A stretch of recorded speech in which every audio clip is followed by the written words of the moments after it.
by 2, 7 rows deep, and rolling up to the start-finish line.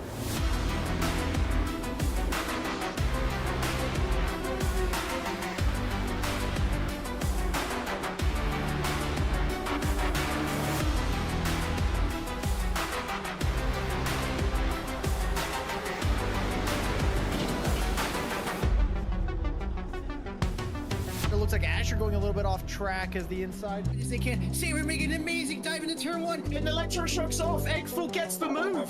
But MNU trying to take a move. Big contact from 5 different punches. Big incident with Snowdog, our leader. As we head into top row, it's a big crash.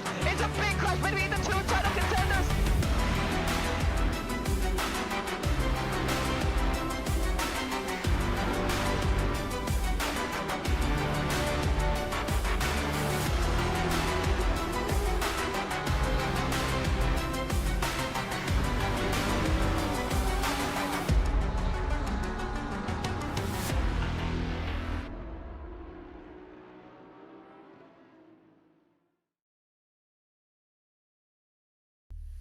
With a break of exactly 1 week, the action returns to Simufur as we get geared up for the 4th edition of our GT4 Championship. After a brief endurance stint in Le Mans Ultimate, we are back in ACC, and we are ready to go bowling at Watkins Glen International, a cathedral of American motorsport. Not that you're going to be seeing much of it today, because we're starting off with a night race. Hey folks, I'm Kady Timberfox. I'm joined by Plasma, who has made the jump from the cockpit to the broadcast booth, and our coverage of today's race is graciously provided by Denak. Now, these are, I would say, slightly slower cars than you were just driving a week ago, Plasma. What do you think we can expect from the action today? Yeah, quite a bit different compared to our hypercars. These are going to be a lot more weighted on the steering wheel, to say the least. Trying to pull the car around the corner, it's going to be a bit of a struggle for many of our drivers, especially those who got used to the downforce carrying them through the corner, as we're going to be coming through with our full course yellow practice, our typical pre-race proceedings, just to make sure all the drivers are following through on our race control conduct. Yeah, for sure. Don't want to go through turn 5 thinking that you have hypercar downforce, for sure, because that is not going to end well. I haven't really seen too much of the times that we've been seeing from our drivers. I have to imagine that GT4s around this track probably get fairly close to 2-minute lap times, but I'm not exactly sure how fast they're going to end up going. But we do have a couple of changes for this series. First of all, we are going to a 20-minute qualifying time, which we will be bringing to you at the end of this free practice session in 5 minutes time. Usually on ACC races, if you are just joining us, perhaps you tuned in for Le Mans Ultimate and haven't seen us do a race in ACC before, we usually do a 30-minute qualifying session where drivers in each of our sort of 3 separate driver classes, which you can see over on the timing board to the left, the different colors there denoting the different classes of drivers that we have racing with us today. And for today, we are going to be doing a 20-minute session instead, so just chopping off the last 10 minutes of that qualifying session. And we'll have our AMs and silvers qualifying together at the top of the 10 minutes. And then for the last 10 minutes of the session, we'll have our golds and our pros, our fastest drivers around the track today, will be qualifying in that last 10-minute time slot. Have a couple of changes up for the race as well, but we'll get into those when we get into them. And there's FezFox with a 2:12 there. I think that's probably just coming straight out of the... I don't know if that's a representative time or not, actually. We'll also bear in mind, too, a big change for these GT4s compared to, well, one, the hypercars that we've used previously, but also the GT3s that share the same sim, is the fact that they come out with cold tires, or no tire blankets in this series, which provides quite a challenge for these cars as they start with completely ambient temperature tires and need to get them all the way up to temperature, which will also prove to be quite a challenge here in these night racing conditions. But that will also throw a little bit of a challenge into the pit stop, as these drivers are going to be left with the decision as we traditionally are stuck with a mandatory tire stop, this time around in the GT4 series, drivers are going to be able to choose if they want to take their tires or not and risk losing that time on those cold tires, or if they want to take that challenge up front and try to make those tires last the full hour distance. It will open up some strategy options, but you'll also see these lap times now drop quite tremendously as 155 by Parker Olsen hits the timing screen, and it looks like many people are following suit as well. Yeah, so cold tires and also a cold track today, obviously, because there's no sun out. That will definitely be affecting your grip as well. I have to imagine that those tires are going to be staying cold for longer. It might take, a couple of laps even around this racetrack to get them up to the temperature that they need to be. And yes, we are seeing those times tumble as well. Typically, the way that the grip works in ACC, the colder the track is, usually the faster you go. There's not really a whole lot of there's not anything sort of in the tire model where you start to get, any sort of graining or anything like that at really, really cold temperatures. But, I think we've been seeing a lot of manufacturer variety as well in our practice sessions, at least so far. Currently, the top 5 being taken up by a couple of McLarens. We have a Mercedes there in P2 of Luis Alfonso, who was one of our front runners for the Hypercar Championship. And we have an Alpine up in P3, which is not a super common pick, I don't think, in this GT4 class. We do have a balance of performance set up for these cars to make sure that they're going to be running as close as possible, but so far we've seen McLaren's at the top. Yeah, the Alpine used to be the old meta car of ACC, but long ago, once upon a time, it did receive quite a aggressive bop to finally bring it back in line with the other GT4 cars. So a lot of manufacturer variety exists now in GT4. It does look like the McLaren does tend to be the pick of the litter for most of our drivers here, as I think someone just disappeared there right in front of Electroshocks. But yeah, the McLarens are proving to be quite strong, especially here. It kind of makes sense. Watkins Glen is a bit of a power track, good momentum, so the mid-engine layout of that McLaren does tend to enjoy these long corners, good consistent rotation, but that power bend I think is going to be the main advantage. If you look over to our sector times, Parker Olsen leads Luis Alfonso by half a second in sector 1 and then has just losing time the rest of the track. So it will make for some really interesting racing for sure as you kind of look at the differences between these cars throughout the field. Yeah, fun dynamics ahead of us for sure for this race. Last time that we were here at Watkins Glen was actually round 4 of our 6th season of GT3. So we were not racing these cars specifically. I don't know how long it's been since we've been on this track in GT4 machinery. But that one was 8 months ago when we ran this track last. So it's been a bit of a break since we've been here. The version of this track in ACC does not include a lot of the sort of very recent updates to this racetrack that have been made. You can see the curbing is as it was sort of when this track was originally scanned for this game.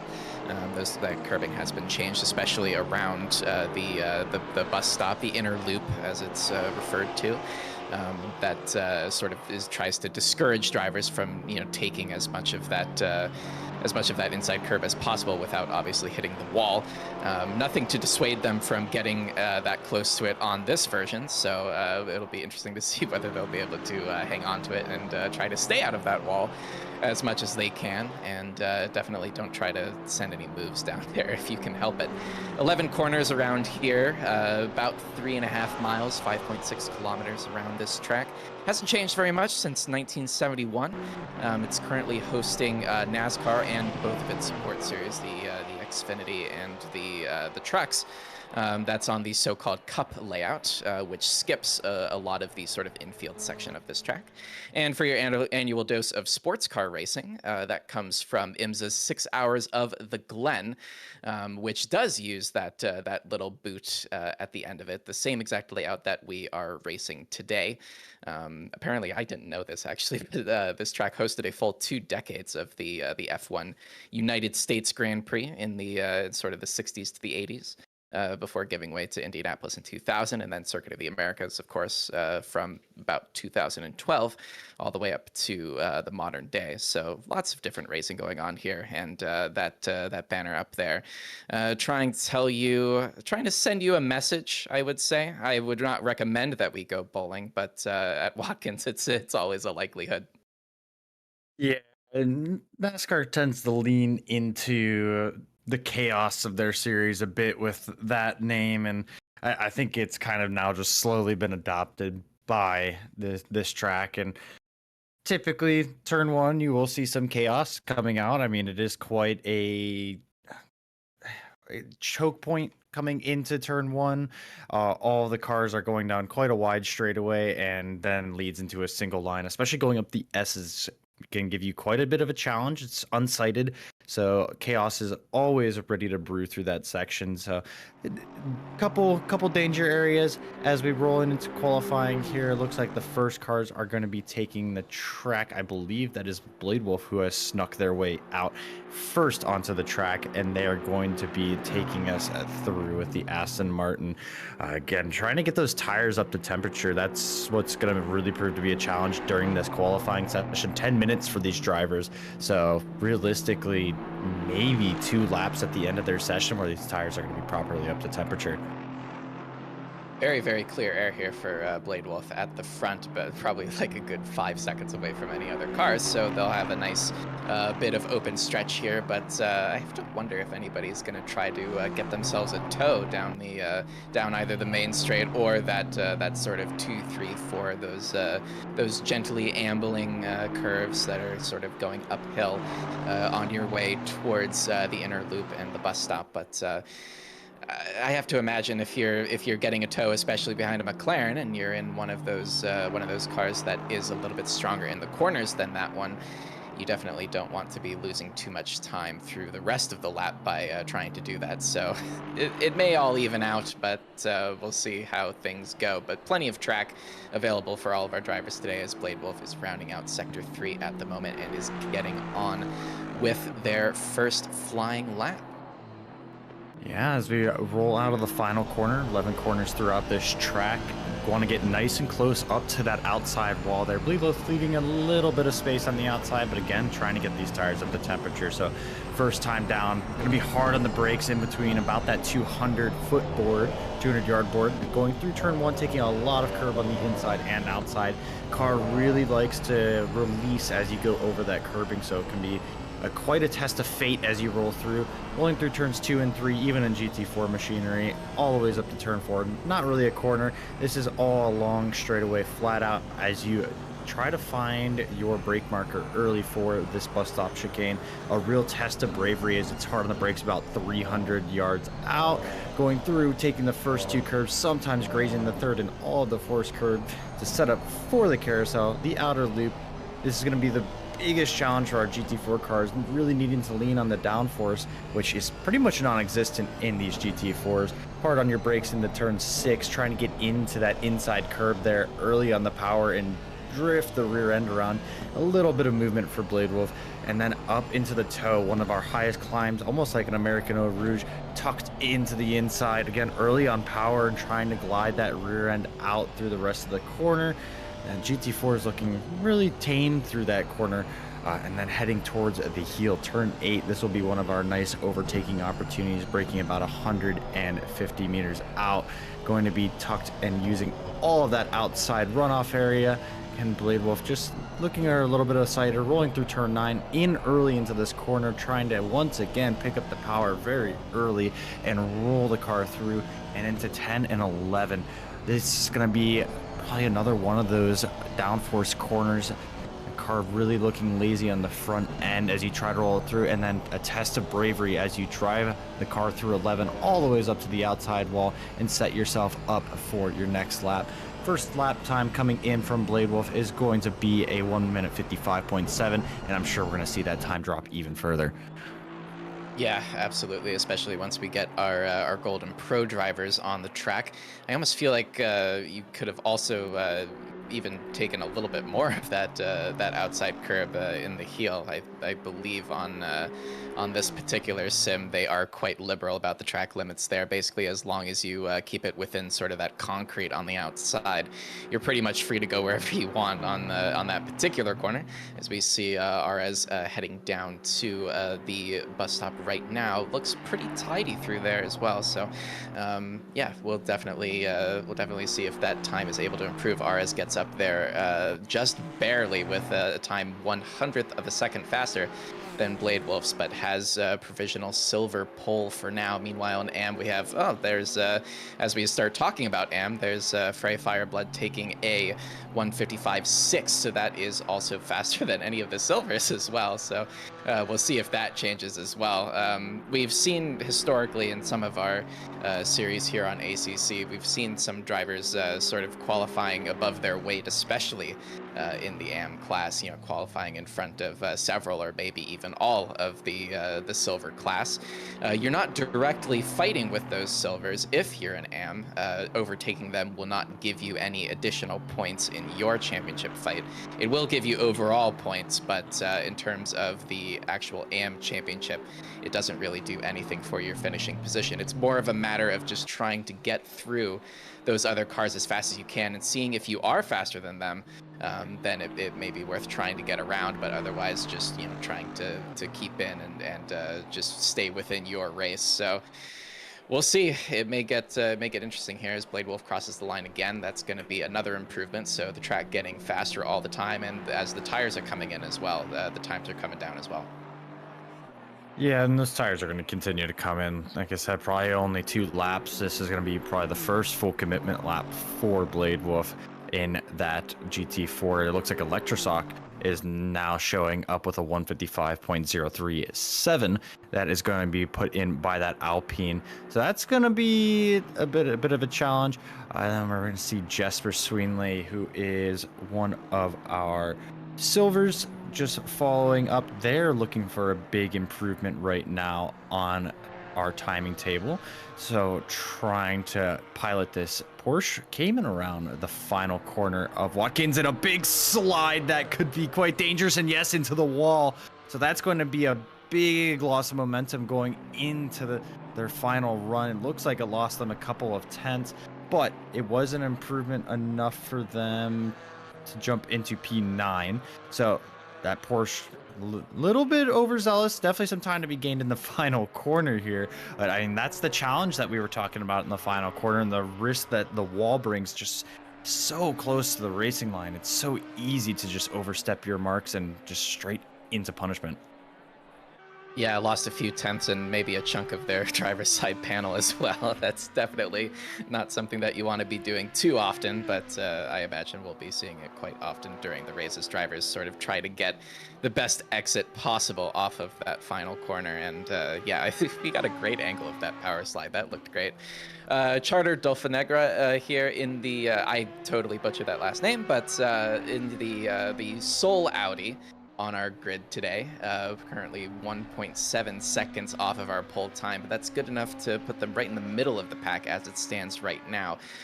So it does seem like we have a couple of new names around here. I'm not sure exactly who is brand new to our series as it comes so far, but Charter, I believe, is a new name for us. So if you are, then welcome, but you are competing in silver, so I assume that you are not a, a new driver. As you would be competing in National if you were. I'm not 100% sure if we have any National drivers around here today. Seems to be, I guess, mostly drivers that we already know and love here at Simufur. It looks like Wilson down in P11 is on a pretty good lap right now. Victor Freeze getting us into the 54s at the moment. So that's going to be a 54.7. The way that this is going, I almost wonder if our pros might be getting it to the 49s. Oh, 49s would be quite a jump. I mean, you're looking at 5 seconds from our top silver time here, which our silvers still have quite a respectable pace. And we've seen plenty of times in the GT3 series that the silvers have kind of jumped up and fought directly with the golds and pros, having a couple top 5s just randomly sneaking in here and there. But yeah, I mean, that's a pretty good lap of 54.7, and the Aston as well. Sorry, the Alpines, that is what Quick is piloting, not an Aston, is proving to be quite a strong machine in the GT4s. We talked about it previously being the meta car, and I know it has been trimmed down quite a bit, but don't tell that to our top two in silver qualifying at the moment as we start closing up in the last about 25 seconds here in silver qualifying. Worth noting that the drivers are still allowed to complete their lap. They are just obligated to not impede and continue after they have crossed the line when that timer ends on their session. So 10 minutes plus your lap that you are actively on as we're going to be crossing over. We're going to see it that be fulfilled by electroshocks, and also the golds and pros will be sneaking out onto the track at the same time as well. But electroshocks looking at a significant improvement here, and then yes, here comes the start of the flood of our golden pro drivers coming out on track. You can see a little bit more of our manufacturers at the Mercedes, which we haven't had a chance to talk about, as well as the Porsche, the Rexy liveried Porsche from FezFox. It's going to be proving to be a bit of a sprint for many of our drivers. You see some weaving trying to get them tires up to temperature, and well, it's going to be a quick sprint again, try to get those temperatures into the tire for the final 2 laps of qualifying. Maybe we'll see these drivers get a 3rd lap in as they are a little bit more comfortable with ACC's tire model and trying to get those cold tires up into their window. We had to get at least one Rexy in this series, right? Here's Fez in the Rexy Cayman at the moment. That's a very common livery, I would say, throughout a lot of... Ooh, big sparks off of there.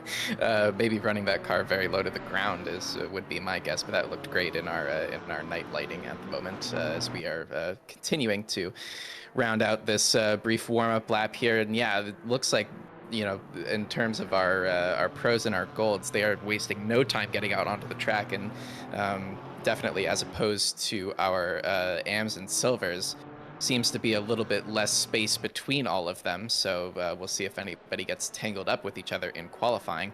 But now that everybody has crossed the line between our silvers and AMs, that is going to be a pole position for Electroshock in the silver class with a 54.4 that puts him 0.3 ahead of Kvicta Freeze there in P2. And it looks like Flynn there in P5, Elias Flynn, I'm gonna say it like that. That's actually a national driver for us, and ended up taking pole in the AMs for their first race. So congratulations! You will not be scoring any points for that pole position, but I'm sure you can still be proud of it. Yeah, just a little bit of bragging rights, and it looks like they're in a pretty competitive spot in their group as well, but we're going to be following along for the first flying lap of our pros here. It's going to be Rexy, which notorious for having won the 2024 GTD Championship in their main GT3 machine, and also being quite a fan favorite livery as we roll into the carousel with the Porsche. Again, talking about that weight transfer in the GT4s is a great corner to see it as you lunge the car from left to right, then down the hill trying to tip it in. You can see a little bit of handwork from FezFox trying to get the car into the corner, a little bit of curbing on the outside, and even some dirt. That's going to unsettle the car, pick up a little bit of a momentum loss, but you can just see how much more the pros are working that wheel, just trying to get the car through the corner, even on this first flying lap. Tires are cold, not really providing the grip that you would want, but still providing just as much of a challenge as you roll through every single corner. The heel corner that we talked about can use a lot of runoff. Looks like still not preferring a lot of runoff, so maybe these GT4s just not carrying the same momentum, so they don't get the same benefit of driving the car all the way through that exit. But it's still formidable machines, quite a bit of power underneath your right foot, and still the danger, as always, to have this track biting you, as we saw in the final corner here. See how Fez takes it in, actually quite smooth in, very little correction, and all the ways up to that outside wall. So I'll be looking at our first time from our pro drivers coming in. FezFox is immediately going to go second fastest with a 54.757. So looks like the pros aren't going to be wasting any time and are going to be chasing down Electroshocks for that pole lap time, and Robbie Kelly already chasing that down. Notorious for their qualifying pace, especially through the LMU series, and really out qualifying pretty much the entire field every single time of asking. Well, they're going to put down a 53.842 and just seems to be continuing their run of qualifying dominance recently. Qualifying dominance for sure, but as we saw in the Hypercar Championship, definitely anything can happen, especially in that last race there. But for sure, it's been really strong qualifying performances throughout for RK, just running it all the way over those curbs and even a little bit more. So actually might have lost a little bit of time running that far over the inner loop there. You definitely have to be careful with track limits around this track. So we'll be keeping an eye on that as we get through the hour-long race that is coming up in 5 minutes' time. And yeah, they don't have a lot of time to get laps going here, but they are definitely getting on it. And those tires are coming in very nicely, it looks like, for all of them. Want to give a quick shout out to our other two national drivers in this race as well. We have Chase Jacobson and Alfred Shaw. Welcome to the show, and we'll be keeping a close eye on your progress as the rest of this race comes in. Yeah, and speaking of a little bit of a shout out, actually P2 in our pro qualifying currently, Philip Beckevold coming with the Maserati. A little bit of a joker pick, you could say. It's our only GT4 that has no assists and is quite a challenge. We've seen this car notoriously be run by quite a few people just for the fun of it during GT4 series. And honestly, it is one of the most glorious sounding GT4s. One of the most challenging as well by quite a margin, but a very fun car to see. Always glad to see one represented, and really when driven on the limit, this is one of the best GT4s in the class. I think it has been toned down just a little bit because it was getting to the point it was the most dominant by quite a margin, but still quite a handy car if you're able to get yourself on top of it. Looks like Philip Beckevold is going to be not improving on their previous lap, but I am seeing green across the board as we enter our final 2 laps. So it looks like it's going to be a 2-shot qualifying for every one of our pro drivers here, and we are going to see probably a really big stir up through our grid as actually Tyler Van Beek has snuck up into 3rd position and is looking for an almighty improvement already, but that is a gaggle of cars ahead of them heading into the bus stop, and they are going to be praying that they do not fall back into their grass, kind of hold them back. Dirty air, not really a thing in GT4s, but and if a car is stuck in front of you, no matter what, they're blocking you. All the same, and there's a car stuck on the inside of the carousel, and that's surely going to throw Tyler Van Beek's qualifying off as a roll through turn 5. Quite unfortunate for them as they were looking for a multi-tenth improvement, and it does look like they have backed off and had to give up a couple tenths now. Lord, that was close. I couldn't we couldn't see that car even up here in the based on our TV camera angle there. So I'm sure it was probably even harder for Tyler to see that car on the inside as well. But thankfully, no harm done. It looks like, at least for now. Lily Armstrong up in P2 right now. Her triumphant return to one of our championships here. Did not partake in the Hypercar Championship, but has been running really strong in basically all of our ACC series. Finished really well in GT Season 6 as well, so we'll definitely be seeing, we'll be keeping an eye on her progress for sure. Parker getting on to another lap here. Should be one of their last ones. It may be this one and one more for pretty much everybody crossing the line at the moment. Yeah, definitely a big change from Hypercar as well, where you had a very comfortable 30 minutes to set a good time in that series. Here you only have 10 minutes, and around a track like this, that may only mean 4 or 5 laps, maybe 6 if you're lucky, and you don't have to come into the pits for more fuel or fresh tires or anything that you might need to set the best time that you can. Nicklason down in P7 now at the moment, continuing through as well. Let me take a quick look at the manufacturers at the top of our table. We have a Porsche leading, of course, the Cayman GT4 of Robbie Kelly, currently leading our class. And then from P2 to P4, it is all McLarens, or P2 to P7, it's all McLarens, only broken up by Philip Beckevold in that aforementioned Maserati in P5. So definitely we are seeing the McLarens filtering to the top of our timing tables, but also I think they're just being taken by some really talented drivers as well. So I think we'd be seeing them at the front regardless. Yeah, and it's about two of the same. You have a fast driver and a fast car. They kind of attract each other, so not much of a shock to see it that they're paired up together. It is nice to see it. Robbie Kelly up in the top of the field with a Porsche breaking up that McLaren run, as well as the Maserati here, Philip Eckfeld, who we saw just take to the wall a little bit. So I think that might be their final qualifying lap done and dusted, assuming they can't get back to the line in time here, about 20 seconds. It will actually be quite close for them. But I see a couple drivers here in the green. It looks like no one more than a 10th. So I'm a bit surprised. The GT4s I would have expected to be improving all the ways up to their final lap and really trying to get as much pace out of the tires as they could, especially with how long it takes to get the car up to temperature. So you see Robbie Kelly with a bit of an improvement as well on their timing delta. I think a little bit wide coming through the toe section there as we head towards the heel, turn 8. So this is going to definitely be the end of the lap as the timer does expire. Ooh, a big slide from Robbie Kelly over the curb there too. That's surely going to cost a little bit of time as we roll up over to the hill. Robbie Kelly just trying to squeeze out the rest of this lap, see what they can do.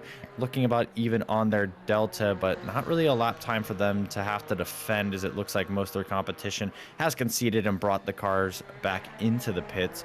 And coming through the final corner, it does look like they're going to be down just a little bit on their time. So no improvement from Robbie Kelly, but basically a victory lap for them. Fox coming through with a big improvement, coming from down at the bottom of the table, looking like they're going to jump all the ways up to P7 after about half a second improvement.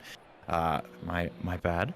As Chris the Gator now comes across P15, looking like they're going to hold steady there. Luis Alfonso also looking like a possible improvement there, but not enough to make the jump up. So our grid for the most part just about set through here. I'm not seeing improvements from anyone else, but Robbie Kelly, we talked about it already, qualifying dominance coming in from them, continuing from where they left off in Le Mans Ultimate with the Hypercar Series. I mean, what else can you ask from them?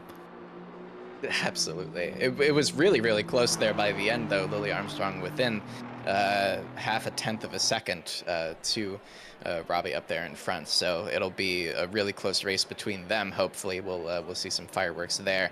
And yeah, I mean, I think that's just that time that we saw from Fez was just really representative of how close this field is. 4/10 is good enough to get you from P12 to P7.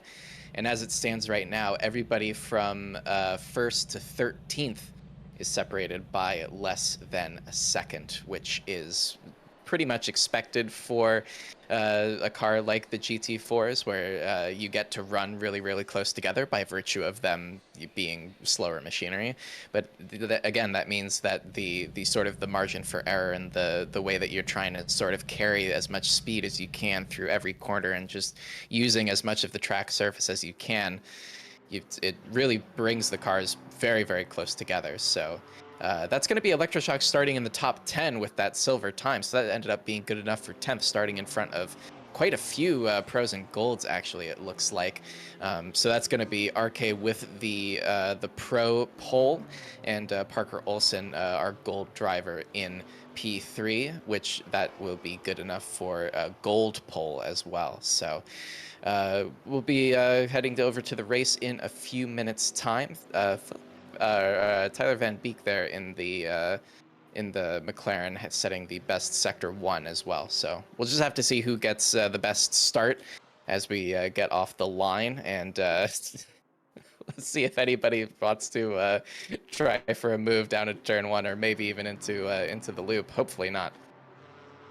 Yeah, I mean, it looks like the McLarens do offer a sizable advantage in sector 1, which really only is one true corner. So quite a power advantage coming from those cars, but they do lose substantial time. It looks like, comparing our top 3 McLarens, they're losing about 3/10 in both sector 2 and sector 3. So going to set up a lot of chaos from these drivers. They're going to be coming in with, well, a big challenge on their hands to hold off any cars behind them in Sector 2 and 3, but also it looks like they're going to be able to have quite the advantage and maybe make something a move into the bus stop. So I think the big question to ask is, are Kelly going to be able to survive going into the bus stop, or is Robbie going to have to fight their way back?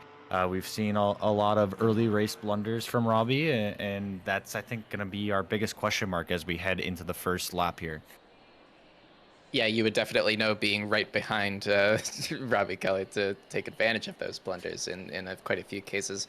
We're going to get our grid walk here in just a few moments' time. So as we've been saying multiple times, it's RK on pole. There in the Porsche, Lily Armstrong in P2, the first of our McLarens and the first of our Cabal drivers. Parker Olsen taking gold pole there in P3 for Tigang Racing, and lining up right alongside the other Cabal of Tyler Van Beek in P4. Philip Beckefold bringing that Maserati all the way up to P5. That is a great effort from Philip to bring that car up there. And we're back to McLaren's P6 with Luke Packer there, another Cabal. So all the Cabals in a line all the way down to P8, it looks like. Fez Fox in P7, splitting the two of them in the other Porsche, that Rexy Porsche. And then Nicholas Zahn in P8. So again, all of those Cabals in a nice even line right there, ducks in a row. P9 goes to Luis Alfonso in the Mercedes AMG, the first of our Bluey drivers. And Electroshock rounding out the top 10 there in that Alpine. A great effort from the silver driver.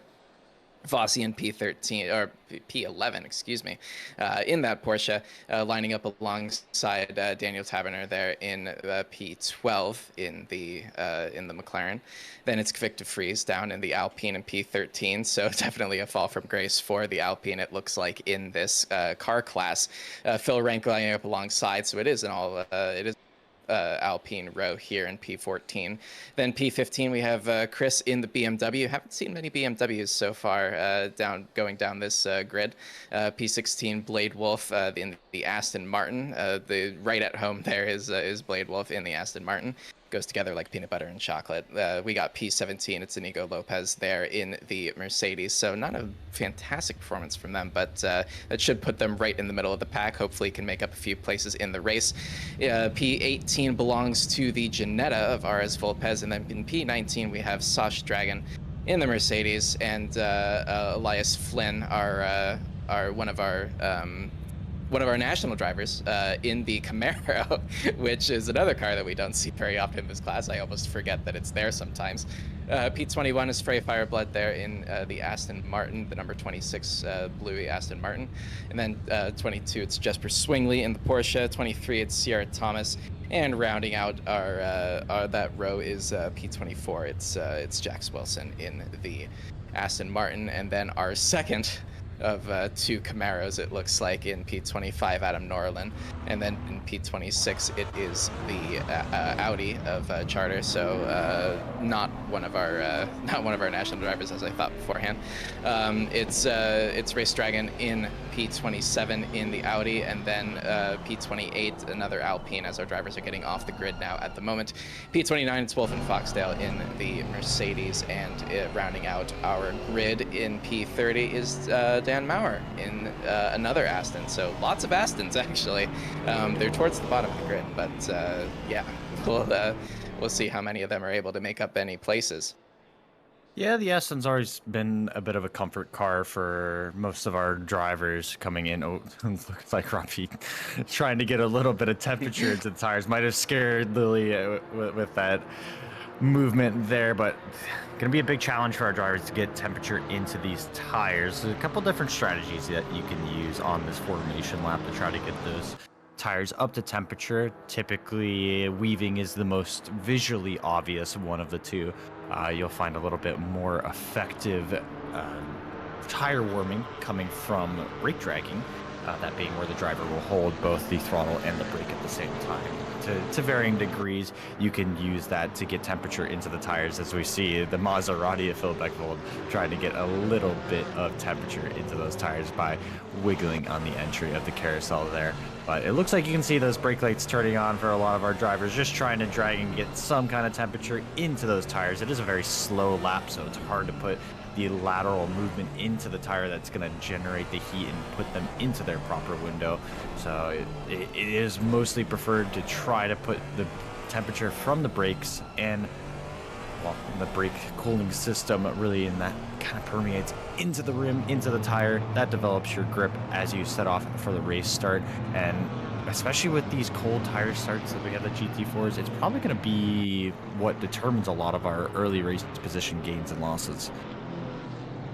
It's been a while since I've seen a formation lap with contact turned off. That kind of threw me for a second as I saw a couple of the cars going through each other.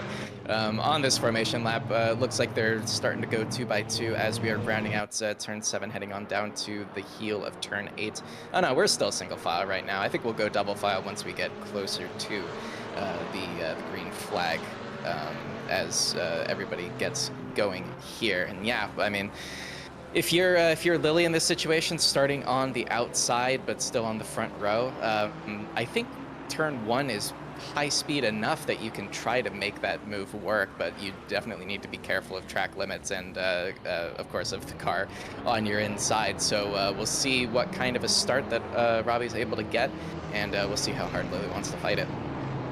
Yeah, I think we'll see a good possibility of a move either around the outside or possibly try to set up a switchback, get the run onto the main straight, but we can see the call has been made to set up these cars 2x2, and we are going to be 15 rows deep as we have 30 cars on our starting grid rolling through the final corner as the Symphony of GT4 prepares to roll for the first time in over a year now.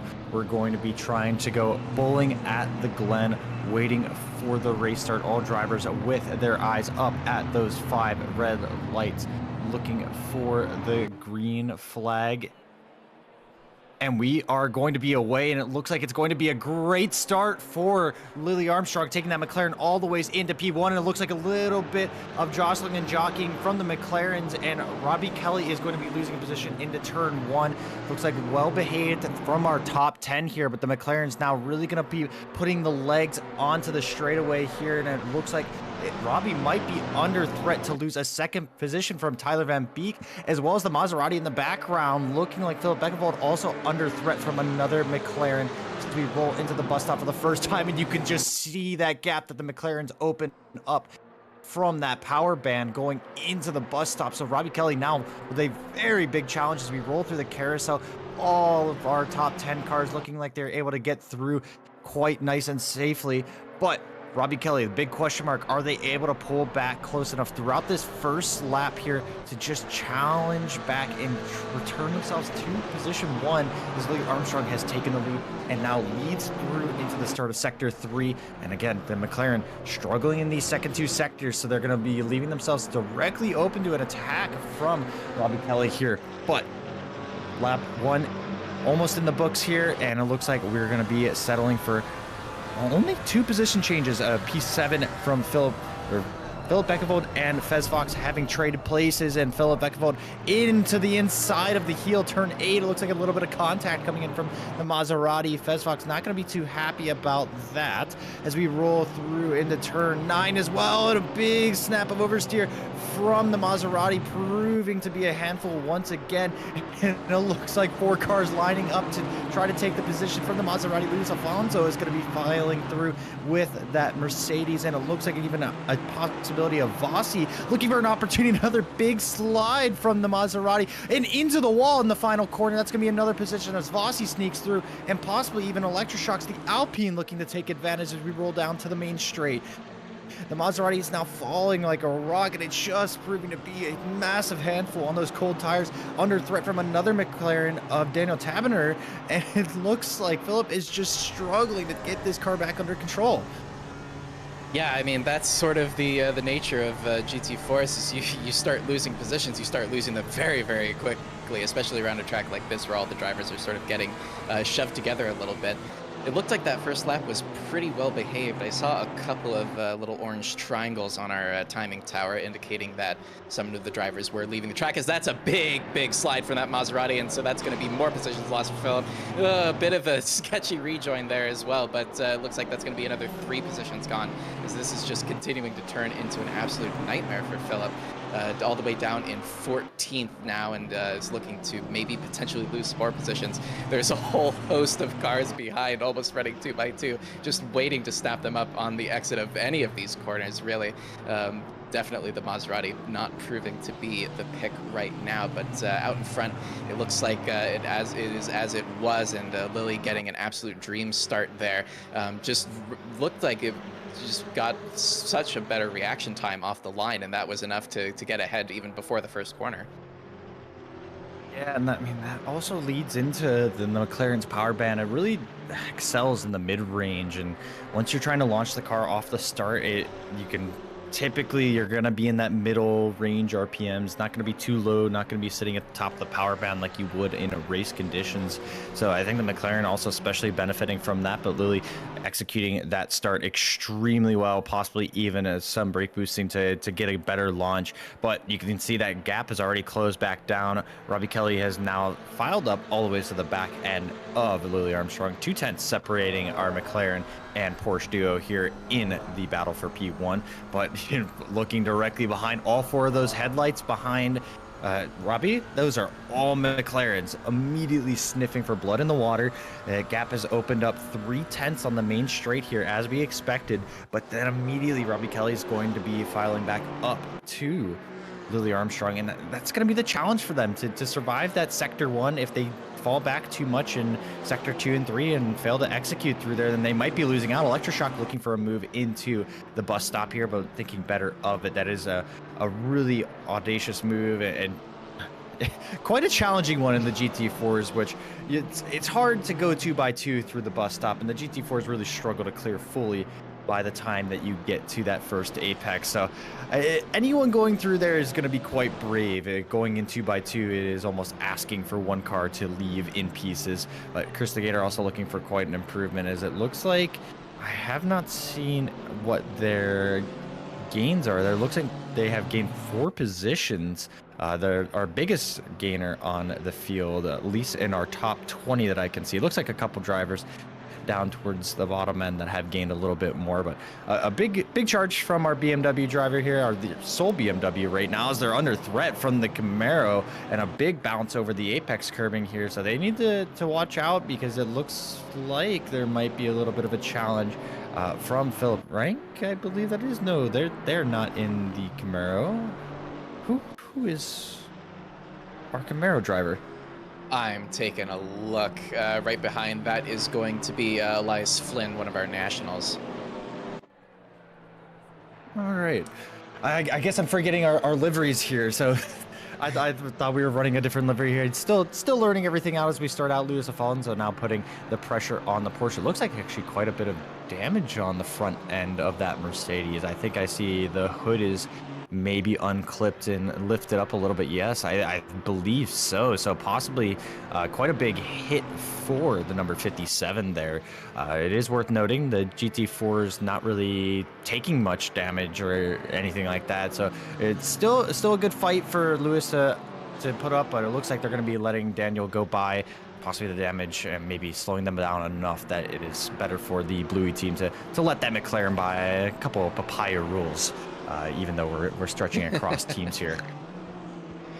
Yeah, so Philip Beckevold is finally stabilized, it looks like, around P14. They'll be looking to get some of those positions back, but that's a full 9 places back from where they started, all the way up in P5 at the beginning of this race. It looks like we have got a big gaggle going right now, and one of those cars that I'm not sure if that was flashing headlights or that maybe looked like there is occasionally, if you get a certain type of front bumper damage in this game, your headlights can start to flicker and turn off when you hit the brakes. So that may be a fairly dangerous position to be in if you are one of those drivers. Yeah, that's what that looks like to me. That doesn't look like a headlight flash, but it still could be.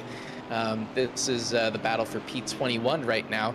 It's Charter going alongside, and that was really, really wide from the Camaro there, so that's going to be an easy move. And yeah, that car going really slowly there in the background, so they'll be losing positions as well, it looks like. Back up at the front, this is the closest that RK has ever been heading into turn 1. I don't think that they're going to try to make this happen here, but P3 has also closed up as well, so this is turning into a 3-car battle for the lead. That's really, really wide from Lily. I don't know if she's going to be able to enter the big rejoin there. Very, very close between the two of them on that rejoin, but thankfully no contact made. And RK is going to be able to get the tow all the way up here, but it doesn't look like the tow is really worth much as they continue to lose time. And in fact, they're probably going to have to take a defensive shape here from the McLaren heading into the inner loop, and it looks like Tyler's just backing off a little bit. Knew that they didn't have the momentum to get down that straight, but honestly, the way that it's been looking, just going down this main straight, it looks like it's kind of going to be a matter of time here for Tyler Van Beek, but we'll see how long RK is able to stay in the fight. Yeah, it's a real big danger of RK just trying to take a fight to Lily. As soon as they back the car up, I mean, they're in danger of losing the position down the main straight here as Vossi's looking to put a move onto Daniel Taberner. Actually, I think they might have snuck by, if I'm not mistaken. But the challenge is still sitting underneath 0.2 of a second as Vossi's really putting the pressure onto the back end of that McLaren here. So possible threat coming in for that P8 position as we are going to be seeing a gaggle of cars and actually some movement in the background as they're two by two in the back. Philip Rank sitting on the outside of Luis Alfonso, actually the inside as we roll into the heel here in turn 8. And Luis trying to carry that Mercedes around the outside. That's going to turn into the inside as we turn into turn 9 here. That Alpine, the Bean Alpine, having to make a little bit of a move as a wiggle comes out from Luis Alfonso, pushing them a little wide as dirt also fills the air from this little bit of an off track up ahead.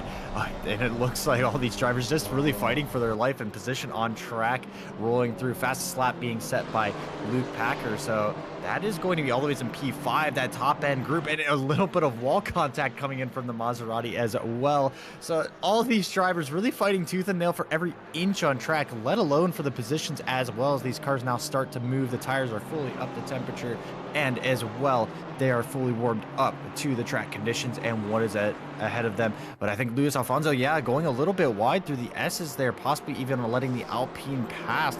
So really, really struggling with that damage here as we see the Maserati starting to fill the mirrors of Electroshock, taking the inside as we head up the S's. We talked about the danger of going for an overtake into the bus stop, and as well as there's a car on the inside, 3 wide into the bus stop, looking for a position. Luis Alfonso in first, Electroshock coming into second, and Maserati of Philip Beckenvold trying to file in, just sitting back, trying to keep it safe as we roll through the carousel, and all of our drivers file back line of stern, trying to just survive another lap. But the dangers of 3 wide into the bus stop is only exponentially increased when you compare that to our 2 wides we were talking about earlier as we roll into the boot section here. It looks like Philip really wants to put a move on this Alpine, who has taken the inside line, and Electroshock's also looking to the inside now of Luis Alfonso. A little bit of a tap as they wiggle off of the apex curve. It looks like Luis is going to maintain the momentum a little bit better, and a little bit of contact from the Maserati here as we roll side by side into the heel turn 8. Luis is going to be struggling to get that Mercedes around the outside here, but on the curb once again into contact twice from both the Alpine and the Maserati. Each of these drivers just declaring their space on the track as Luis is just struggling to hang on to another position, now under threat from the Aston Martin and another Mercedes brother. But I think they have finally been able to find their place on track as we look to another 2 wide back from Sosh and Blade Wolf. These drivers can't take any kind of break. This is the racing that we were missing in hypercars for sure. We didn't get anything like this, but we're having a great time up here in the broadcast booth. But yeah, I have to wonder if the damage on that Mercedes is really causing them to continue that backslide, and definitely those 2 little taps would not help that. Would not help them in that particular regard. Although I think the GT4s can typically take a little bit more of a beating than the GT3s or perhaps even the sort of the higher speed hypercars and things like that. Not as many aerodynamic bits to break off, and not as much performance lost if you do. It's more so that suspension damage. That's really, really wide there from.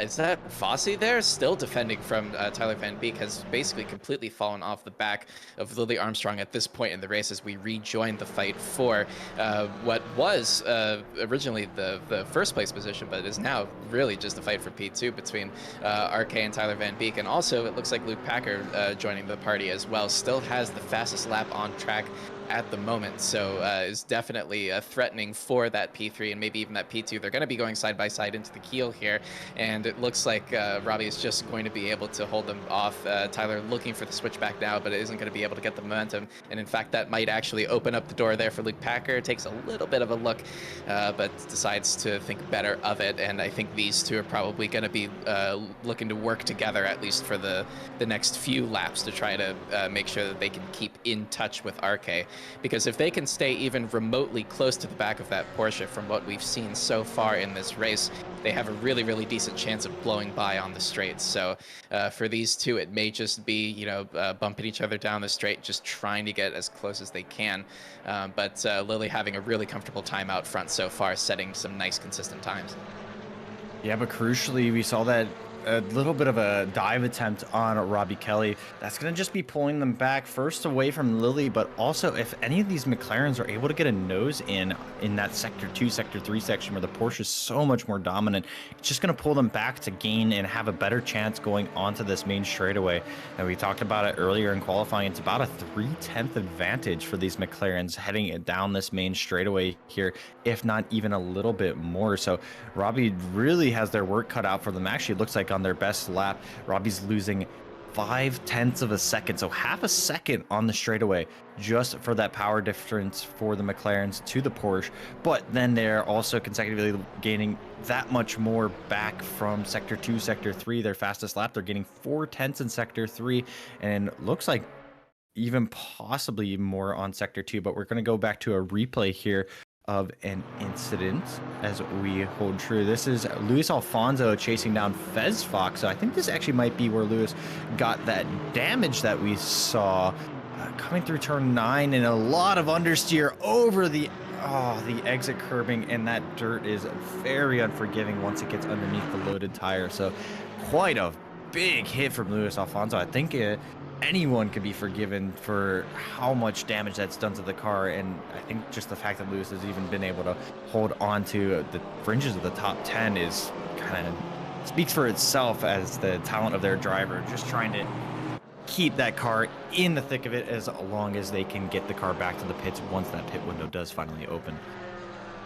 Which is not going to be too long from now, thankfully. But like, I'm seeing that incident back, I'm surprised they're even still in the race. Honestly, that very easily could have been just a complete engine failure with a hit that hard on the wall. So is still in it, but has at least a couple more laps to go before that pit window opens up. So in case you are not familiar with it, about 40 minutes into this race, the pit window will open.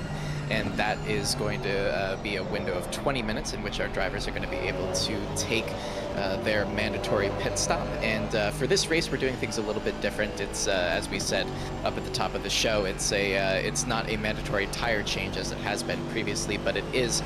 This is going to be really, really close. It looks like it wasn't a great launch there for Luis Alfonso. Maybe the straight line speed suffering a little bit as they're going to be going side by side. In fact, I think that's going to be the Aston going all the way around before entering the loop. So all of these cars are going to start snapping up Luis, unfortunately, it looks like at this point. But they will be able to get in to get that damage done. It will take some time in the pits to get it repaired, but they'll be able to come out on a fresh pace, and we'll be able to see what they're able to recover from there. Still defending from the Alpine behind. It looks like that's going to be a nice little over-under for Aret there, who takes P17 off of Inigo Lopez.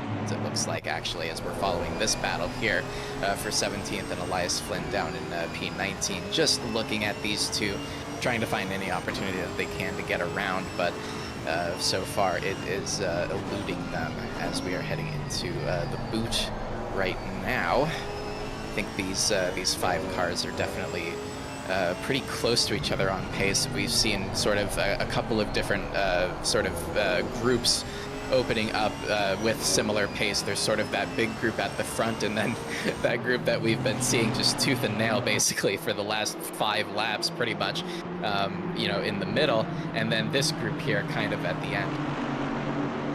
Yeah, it's quite a bit of a challenge, but we do see our national driver. I mean, is it Elias? Is it Alias? Alias? I'm going with Alias. You can say Elias, and One of us will be correct. We'll get One of us will clarification. be right. One person will be right. One person will be wrong. We see Inigo Lopez trying to take a challenge down this main straight. So we talked about the pace difference from each of these cars. Well, the Ginetta, historically a very, very low power car, if not one of the lowest power. You can see as that Mercedes starts to charge down the main straight, the power of the V8 inside of that German 3 TriStar machine trying to charge as it looks like Inigo is going to be getting a little bit of the draft. So he goes side by side into the bus stop, but taking the inside line goes Orez and just commanding that racing line as we roll into the bus stop, into the carousel. The Ginetta really excelling in the corners. I believe the lightest GT4 that we have on our grid. So really able to carry that momentum through into the corners, and it looks like they've already turned the tides, immediately turning their attention to Luis Alfonso, trying to make that charge against the 57. The 420 or 406 is just trying to sneak a move, but it looks like Luis is the wiser to it and is maybe even trying to play the team game here, backing them up into Inigo Lopez, as it looks like that the Mercedes are now looking to have some kind of duo. I'd say a Mercedes sandwich, but it is a bit of a Ginetta sandwich with some Mercedes bread. And as Orez looks for a move on the inside, contact against the rear corner, and it looks like Luis is able to recover that. Alia sneaks through, Inigo sneaks through, and Orez is actually the worst off from that.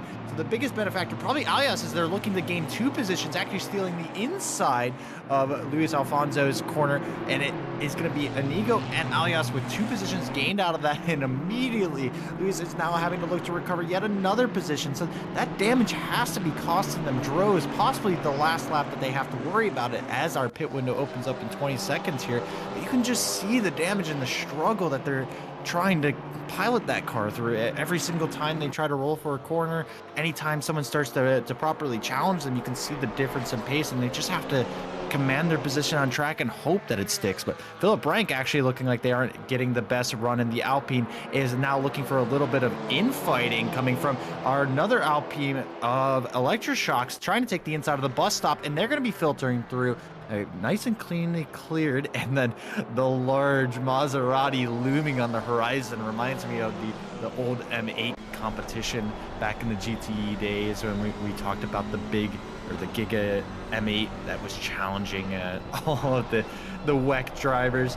Well, it looks like we have our own version here in the GT4 series, and that is going to be our Maserati really trying to challenge these more nimble and agile sports car machines, as looks like Philip is just trying to sneak in here, but nothing to really happen in the next few corners. Possibly a run up to the heel, but I think those Alpines might be looking to gear up for another fight, just looking at the stature of their track position.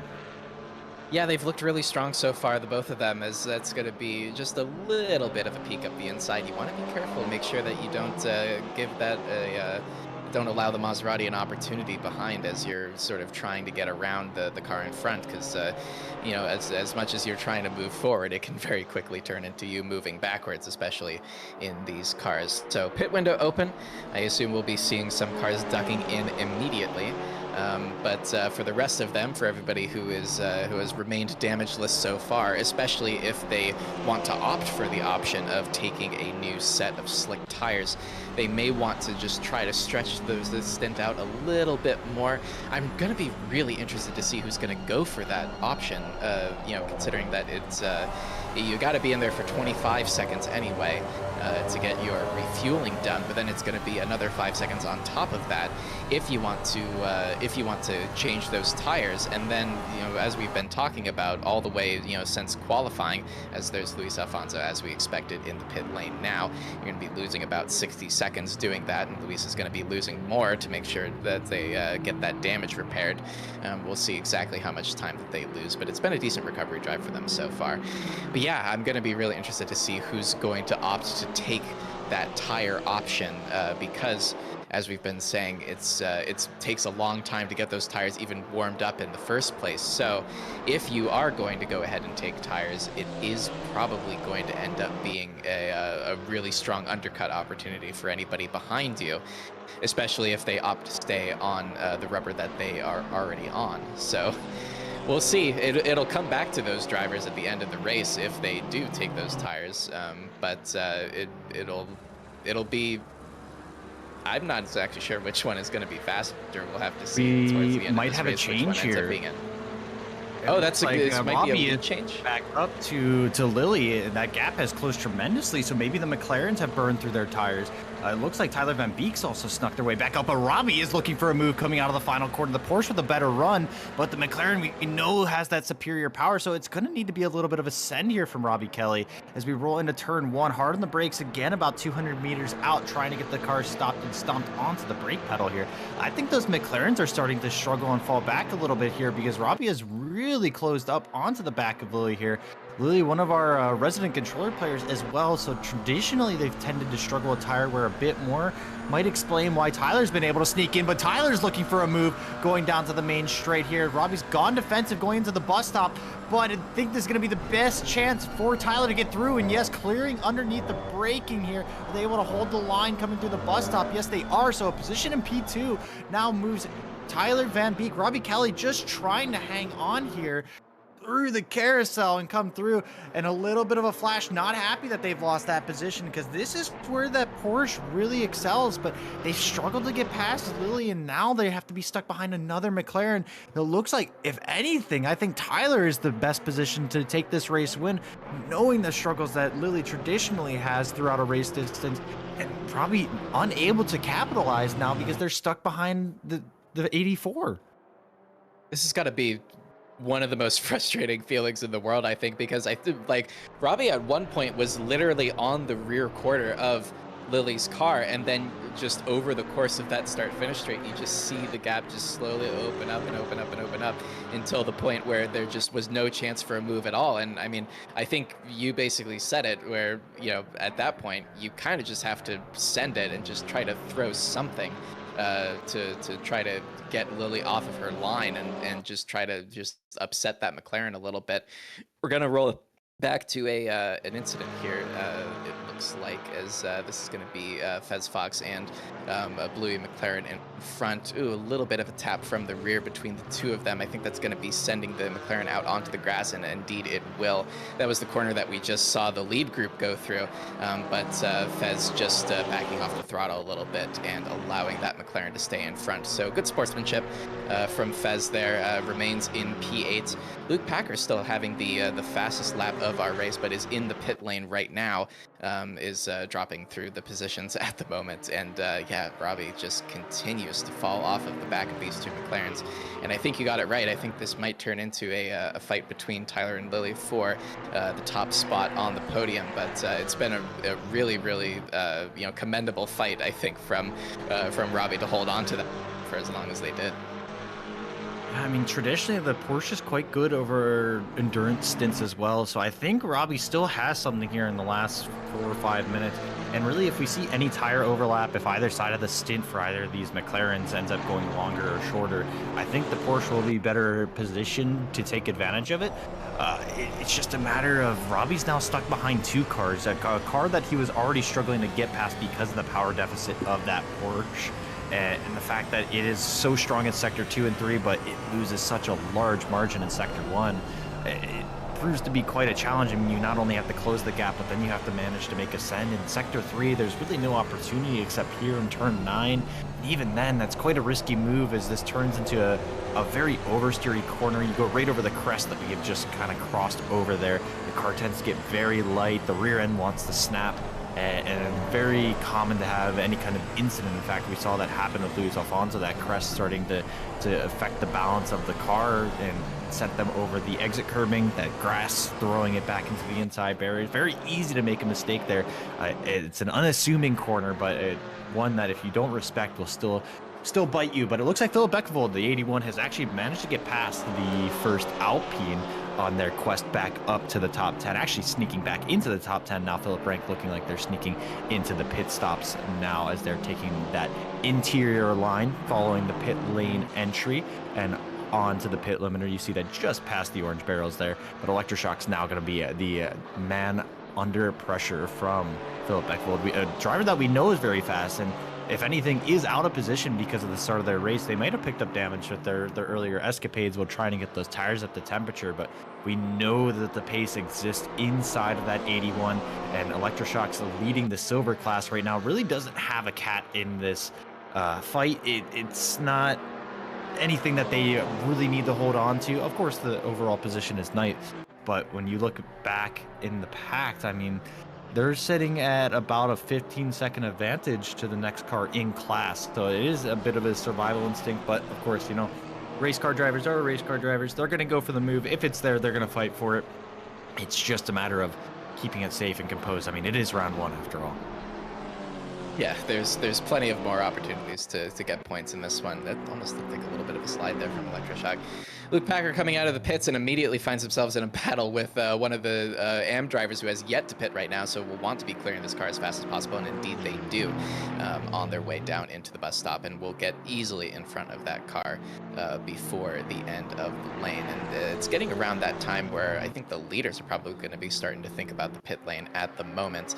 And honestly, there's Robbie Kelly going in now, and I was about to say, I think if anybody has an argument to be taking a fresh set of tires, it might be RK in this situation, given that, I mean, they're not really able to catch up on the straights, but what they do have is a whole lot of grip in all of those corners, and if they can just exaggerate that advantage a little bit by taking tires perhaps when the other ones don't, they could, you know, create some overtaking opportunities on places that are not the main straight, pretty much, which seems to be where they're sort of losing all of that time. So I could see it happening, but again, you know, it may just be a matter of, you know, you want to preserve that that P3 that you had. So you know, it could be an aggressive move from RK if they decide to do that, but we'll have to see where they end up towards the end. Luis Alfonso here, coming out of the Sector 1 at the moment. I'm not sure if they've pitted or not. We've only had a couple of drivers pit, actually. We're getting right to the halfway point of this race at the moment, which is traditionally when a lot of these drivers are probably going to be coming in, but Electroshock is just going to try to take as many positions as they can, or get into as good of a position as possible before diving into the pits. Maybe perhaps getting in front of the BMW of Chris in front, who has been promoted to P5 with the couple of pits that we've had. So it looks like RK has actually shuffled in behind Luke Packer, which is definitely not going to bode well for the rest of their race, given that they were ahead of that car going into the pit phase. I think if anything, RK would benefit from not taking any pits or any tires during that pit stop. I would struggle to see if they took tires, especially they had the pace advantage. I think they just needed to not be trapped by the McLarens. They were kind of losing time every single time in Sector 2 and 3. So we'll see what files out here. Looks like the McLarens are now going to cover off RK, so next time by they immediately are going to be filling out. So this is to stop RK from coming into the pits, and it looked like he had a 1:06 pit stop compared to everyone else. 1:10, 1:04, 1:06, 1 minute. So it looks like a couple of people are going for different strategies. RK actually was stationary for 34 seconds, so good possibility that they took tires here. Could have also just maybe had to take a little bit more fuel, a little bit of repairs. It is going to be an interesting one to see where they come out here as they filter through. But like you mentioned, they have to get past Luke Packer to begin with. Both cars have stopped, so that is on merit that both drivers are with each other. As we see the cars drop, it looks like, did Tyler jump Lily in the pit stop? Tyler is already moving. I'm not seeing Lily. I think Lily was that car in the back there. Yes, it was. So it looks like we might have a difference in tire strategy here. Lily taking tires, and then maybe Tyler has decided to take no tires. RK flying through here, might be coming side by side with Lily. Actually looks like they got the run to get it past. So it is going to be RK getting past Lily.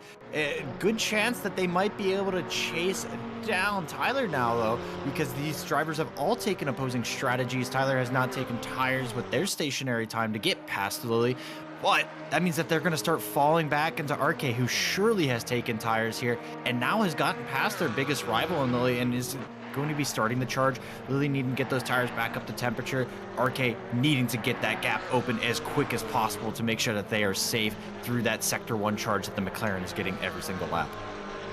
All right, here we go. Round one of a brand new series, new strategies, and we'll just have to see what comes out on top. So RK, as it stands, 2.3 seconds behind the McLaren of Luke Packer right now. That gap is probably going to be coming down through the rest of this infield section, and then out in front it's another 2.5 seconds about to Tyler Van Beek, who is in P5 but holds that virtual P1 at the moment. We have only 4 drivers who have not yet taken their pit stops, and it actually looks like Philip Beckevold was able to make up quite a bit of progress. Ended up still in P13, which is where they were kind of before this cycle, so it seems like they might have made up a lot of time in the pit stops here, so we'll see if they're able to continue their recovery and maybe perhaps get back into the top 10. As it would stand right now, they'd be sort of in a virtual P9, maybe a little bit, maybe P10, but I think all those drivers in front that are pitting right now are probably going to end up behind, given that you're going to be losing 60 seconds in the pits right now. But right now they just have that Aston right in front to contend with, and of course the Mercedes behind. So you do want to be really careful around here. Definitely don't want to get another little bit of damage here and continue moving backwards. But looks like it's been really good so far. At least aside from those first couple of laps for Philip, seems like they've been able to make some good progress. Yeah, and I want to touch on it too. Pit stop times, as we've just kind of filtered through. Tyler Van Beek, Luke Packer, 27 seconds stopped.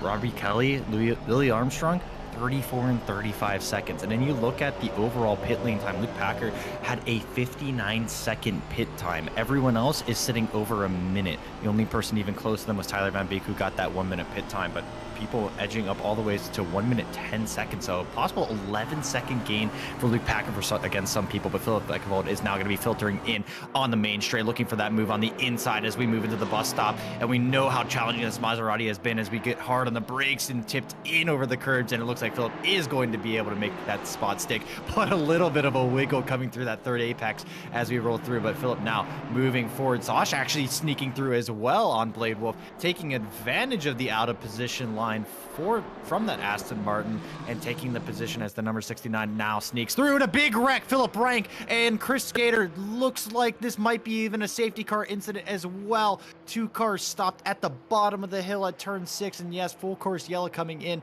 Chris just trying to get this car reset. This is our code 50 procedure. This is all cars have to enter the pit speed limiter, and they will cruise on that pit speed limiter until the incident is cleared up. But man, a big wreck coming in from Chris Gator, and I believe that wasn't Electroshocks. That was the other Alpine of... Oh, who was that? That was Philip Rank, that's right. Yeah, back huge wreck. Unfortunately, it's everybody had already pitted by that point. If you had somehow held out for this long, you could have won huge if you had pitted right on that full course yellow. Although definitely it would have had to, the timing would have been really tight. Here it is. So yeah, just going off the track on their own in that Alpine, just sort of bouncing off the front. Ooh. Yeah, that's just a completely unsighted corner there, and that would have thrown a yellow flag on the track, but that car just was already kind of committed to that line, just trying to get to the exit with the power down, and I don't really think that there's too much that they could have done to avoid that. Absolutely, and a completely innocent victim is Chris. I mean, even if you spot the car there, the track runs downhill, falls off camber, so the car's being pushed to the right there. Absolute worst case scenario for Chris, and super unfortunate. Philip as well, with quite an unfortunate incident.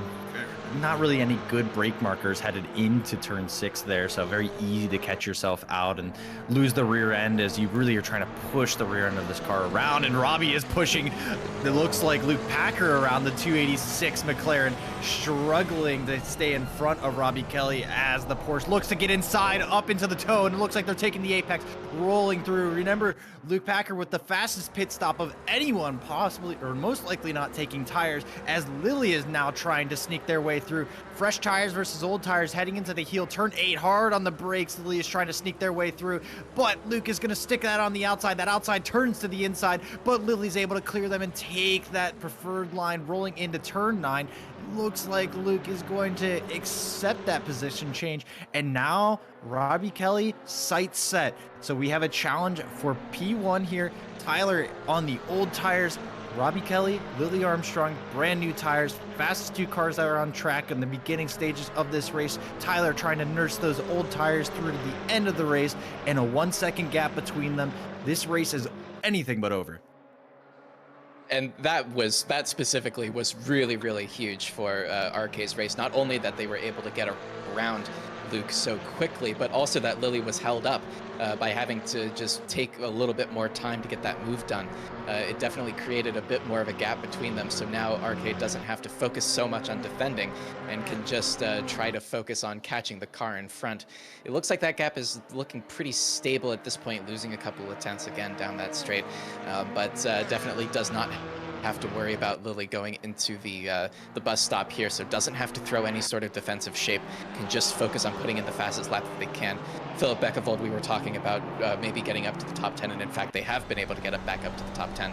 They're still fighting with Electroshock here for this P9 position that looks to probably be about the heights of what Philip can hope for in the rest of this race, given that these two are about 6 seconds off of the next car in P8, but definitely these two have been really, really close on pace. The rest of this one as goes side by side now, just poking a little bit in with that front quarter, but everybody just being really, really well behaved through the inner loop. It's been really, really nice to see, just not trying to make something happen that's not going to happen, but Electroshock continuing to just try to just fend off the assault of Philip here as much as they can through this infield section, which looks to be where they're maybe a little bit stronger in that very light, corner happy Alpine. So the Maserati definitely having the advantage in a straight line. That's a big slide there, it looks like, from Electroshock. That's going to just open up that corner a little bit, and it's going to give Philip Beckevold the opportunity to get side by side once again. It may not be enough going down to here, but it is going to be an overlap. We'll see who's going to be able to come out on top, and it looks like Electroshock just spotting their breaking point really, really nicely there, defending around the outside. That's exactly what you want to do, and this is the closest that these three have been so far after the pit stops. Yeah, and I think a little bit of an exclamation icon there. Possible contact from Tyler Van Beek with the wall maybe, but it looks like this is... Robbie needs to make this move happen and needs to make it happen quick, because as soon as they get backed up to the McLaren here, they aren't going to have much room to work around with. It's no longer going to be about their pace, but it's going to be about just trying to survive enough. And if Lily gets too close, Lily looking to the inside, they're now looking to the outside, trying to make a move going through the bus stop, but it looks like Robbie is able to survive another day on that. A little bit of a slide coming through that second apex, but now we start shifting immediately from the McLaren strengths to the Porsche. The Porsche looking for a move. Tyler struggling through that inside line of the carousel, looks like going to be showing the outside to Robbie Kelly, looking for the outside of 6 on the cutback, coming back underneath the inside. Tyler needing to hold off the line, carrying the momentum, but now Robbie's finally managed to get the car alongside. The Porsche really trying to stretch its legs, coming through into the inside, looks Lily, but Robbie having to filter through a little bit of contact, pushing Tyler up track here as we roll up to the top of the toe, but the McLaren's now showing their strength as we enter the straightaway, and now it shifts from Robbie on the attack to on the defense. Lily looking to put it to the inside of 8, then filtering now to the preferred line of 9. Robbie needs to really stick this around 9. We've talked about the dangers coming through this corner. Lily looking to try to filter it through, giving enough space to Robbie and carrying the momentum through a long way around of turn 10, struggling through this corner every single time, and now offline. Robbie's able to make it stick, but Lily has managed to keep that McLaren line astern, and that's going to shift to their advantage in turn 1 and immediately through the rest of sector 1. We've talked about any time that those McLarens can get in and unsettle that Porsche's line, they have the advantage now coming into sector 1, and this is going to put Robbie under massive threat here. No matter what the run that they get, we know how much those McLarens have been gaining, but maybe Robbie can hang on with the slipstream. Gap sits at about 0.3 of a second from car 1 to 2 to 3. Luke also looking to benefit if any kind of incident comes in P4 there. Nicholas Zahn also has snuck up to P5. So this is the top 5. This is the battle for the win for everyone. Lily looking to the inside, coming into the bus stop, and it looks like they might be able to clear. Robbie Kelly not able to defend it and fully cleared coming into the bus stop. So this is now shifted from Robbie's race. Lily now looking to make an advantage as Tyler has been really struggling for that pace, looking like a couple tenths off. Luke has also lost a position now to Nicholas Zahn, who has snuck through. So that gap, top 5, about 2.5 seconds between all of your top 5 cars here, and Lily now looking to take that charge to P1. Yeah, brilliant racing between all three of them. That was an incredible last lap, and it definitely created a stay of execution there for Tyler out in front, because it looked like they were absolutely going to lose that position. I mean, Robbie basically pushing them along at that point, but it was just, I think the window has just closed a little bit for RK here. They just had to try to get that move done probably a little bit sooner than they did, and I mean, just Tyler doing everything that they could to hold on to it, just parking it on every apex pretty much. But now we can see this fight getting back into their hands, especially if back markers have anything to say about it, because we're coming up on them right now in the last 15 minutes of this race. So they're going to have a couple of blue flags that they're going to need to get through, and that's actually put these three right back close to each other when Lily was perhaps a little bit of a gap to Tyler there on the last one. that rear mirror full of Porsche right now, and they're just going to be able to extend that gap out a little bit more, and RK not really feeling the dive into turn one, and that's going to lead to them losing time throughout all of this. Although they did get a better exit here, I think they're just trying to push Lily along now at this point to try to catch back up and potentially bring the two of them together, Tyler Van Beek and Lily Armstrong, to just try to get them to fight, try to get them to lose time to each other, and see if they can make any inroads into getting back up into the front of this little pack here. But it doesn't look like it's going to be enough, at least into the inner loop. But it's looking like for Lily, it might just be a matter of time here. Tyler has been really, really good at defending so far, has just made that McLaren as wide as possible, really, really hard over curves, just clattering over it. That's going to be really wide, and that's going to both of them filtering through. So Lily taking the lead of this race, and RK back up to P2. So it's as they were after lap one of this race now, and Tyler even losing a third position now to Nicholas Zahn, who gets promoted up to a podium position. The tires are really dying now on that McLaren. Yeah, I think the tires have just opened up on that number 84. I mean, you saw that the grip basically disappeared like it was a light switch as soon as you went through that inner loop with Tyler. Immediately the car washed wide, it struggled, and then immediately down into turn 6, they couldn't even get the car turned in. So I think the front tires might have started giving up, but Robbie now really putting the pressure on. Unfortunately for them, I think that was their best chance to get by, either on the dive into turn 6, or even just the idea of Lily and Tyler fighting, maybe looking for an opportunity to carry the momentum through. So Robbie under serious threat now, as Nicholas Zahn, who has kind of been a dark horse in this series and in the Hypercar series, sneaking a win through there, now looking for a win on pace, as they've really made a challenge for the lead in this last couple laps. They've been charging, looking like they have been running the fastest laps of this entire lead group, top 5, and it looks like it's continued through every single lap. They've been chipping out a couple tenths, and so Nicholas also has a really strong argument for this race win here, but Robbie is surely going to try to say something about that. The only Porsche in this gaggle of McLarens, top 6, all McLaren except for Robbie. So you gotta imagine they feel like they're the odd one out, and if anything are really going to be challenged. But Nicholas taking a charge onto the bus stop here, looking for the outside, then the inside. Robbie goes to squeeze them all the ways up to the grass, and on the brakes for the bus stop, it looks like Nicholas is going to be able to sneak through. A little bit of contact coming through that second apex as well, and the 46 has managed to find their way through, but Robbie's looking for the inside of the carousel, has to back off as Nicholas now carries the momentum through. And I think they're really looking to make a challenge here, as a big wiggle coming through 5, and Robbie having to take to that wide line, a little bit of grass as well. 6 looks like we're finally going to settle another bit of contact. Robbie just really trying to push their way through, as Nicholas has been unsettled, now rolling through into turn 7 up the hill. It looks like Nicholas is going to have that preferred line, pushing Robbie a little bit wide. The Porsche again still performing very well here. The over under, but a big wiggle from Robbie, and I think that's finally going to settle this down as Robbie loses the momentum as we head into turn 8. That's the thing about GT4, is it's just, a battle is never over until it's over, and it's just, you know, corner after corner. For half a lap these two are fighting, and it looks like that's just about given the race win to Lily, would be my guess, because she's now 2 full seconds up the road, all of them fighting together. And also, you know, these two also have some back markers to clear, it looks like. So they're going to still be fighting. The Porsche is still really, really close to the back of that McLaren, and we'll see if Robbie's able to get any sort of momentum coming off of the final one here. It does look like there's a little bit of momentum, and maybe a little bit of a better launch off of that line, but it's just not going to be enough to get any sort of overlap. So they're going to have to be looking in for that, you know, trying to get a better exit off of turn 1. It doesn't look like it's going to be it right now, and I think with 12 minutes left, it's going to be a really tall order for either of the two to get back in front of Lily with the pace that we've seen her have in clear air so far in this race. P1 is going to be the overall win, of course. It's going to be the pro win, but Nicholas Zahn here in P2, this does represent the gold win. So Robbie's still technically in P2 in class, but overall they are definitely going to have to try to make this move happen. Still flashing all the way through the inner loop. They have to be so frustrated, and that's going to be a little bit wide there from Nicholas Zahn, but I think that's just going to be, they're going to be able to get momentum. That's a big switchback there from the Porsche. Sliding all the way, there's a bunch of bumping between them, and I think both of them are going to be going into the wall now.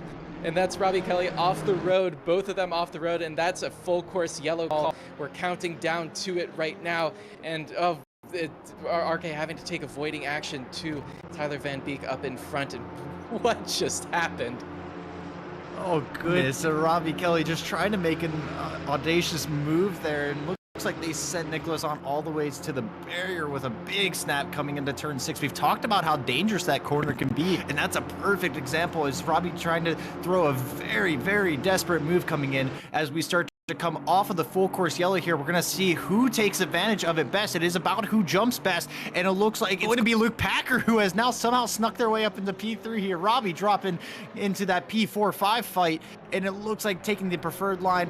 I think Tyler's going to have to concede through there. Yes, Robbie parking it right on their nose. So P4 now to Robbie, but now having their work cut out for them. We know the dangers of not having a good lead coming into Sector 1 here as we start a new lap. Looks like it's going to be Luke Packer now under threat from Robbie through these final two corners here, but who knows what damage has been done to that Porsche and also maybe even the McLaren of Nicholas Zahn. Nicholas Zahn took quite a hard hit both on the inside and the outside, as into the inside of the final corner goes Robbie Kelly with a little bit of contact. Luke Packer, Robbie really wants to really assert their position on this racetrack. Luke looking for the inside as we head into turn 1. The McLaren always benefiting from that power jump as well, but Robbie taking the preferred line and momentum, even able to slow down the McLaren, might even allow them to escape and hold off on this charge back. Tyler looking to carry the momentum back up, but I think possibly just a little bit of damage or something pulling them back. No, they're getting a good run, as I think Luke might have had to lift coming up the hill here. The Porsche of Robbie Kelly able to escape away as we run down to the bus stop. Tyler lifting back off, letting Luke take that line into the bus stop and roll back through. But you can just see that gap close up massively as Luke fires through, maybe a little bit too hot into the bus stop. And Robbie now immediately sending that charge back up to Nicholas Zahn. Gap closed down already to 0.4 of a second, and we've seen these fireworks light off before. Same corner here just a lap ago that brought out that full course yellow. And well, Robbie's looking to take this position back. I think the challenge, you are right, is long gone for Lily. 8 seconds up the road and a big dive as we see Robbie really pushing the limits of that Porsche. And I think that was Blade Wolf with the Aston that is destroyed.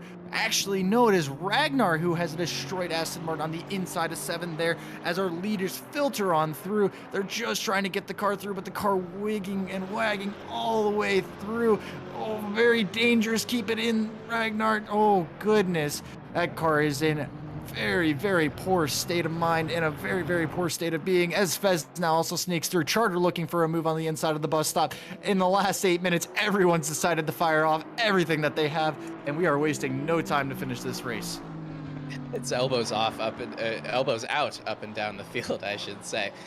Definitely for our top 3 as well, who continue to just duke it out for that podium. It looks like RK is now really, really close onto the back of Nicholas Zahn. Maybe a mistake heading down into turn 1 right now. It looks like it's not going to be enough of an overlap right now.